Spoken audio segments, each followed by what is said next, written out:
મહેસાણા ખાતે કેબિનેટ મંત્રી ઋષિકેશ પટેલની ઉપસ્થિતિમાં રાષ્ટ્રીય એકતા દિવસ અંતર્ગત રન ફોર યુનિટી દોડ યોજાઈ હતી। ત્યારે આ પ્રસંગે જિલ્લા પંચાયત પ્રમુખ, સાંસદ, ધારાસભ્યો,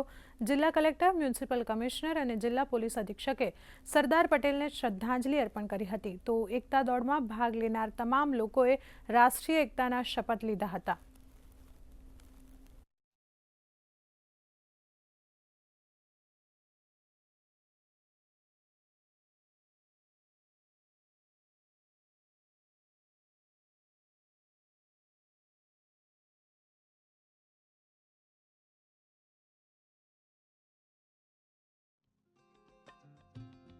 સરદાર પટેલ સાહેબને યાદ કરી એમના પ્રયત્નો અને દેશને વિકાસની ગતિમાં આગળ લઈ જવા માટે આદરણીય પ્રધાનમંત્રી મોદી સાહેબના પ્રયત્નોમાં સાથ આપવા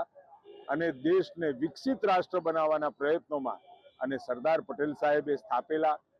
બનાવેલા અખંડ રાષ્ટ્રને આગળ વધારવાનો સંકલ્પ એમની આ 150મી જન્મ જયંતિ નિમિત્તે સૌ રાષ્ટ્રના અને ગુજરાતના લોકો ભેગા થઈ અને પ્રતિજ્ઞા કરે કે આવતો સમય એ દેશનો સમય છે, આવતો સમય એ રાષ્ટ્રનો સમય છે અને રાષ્ટ્રના સમયમાં એને વિકસિત બનાવવા માટે અને એની અખંડતા અક્ષુણ્ણ રાખવા માટે આપણે સૌએ જાગૃત થવાનું છે અને પ્રયત્ન પણ કરવાનો છે।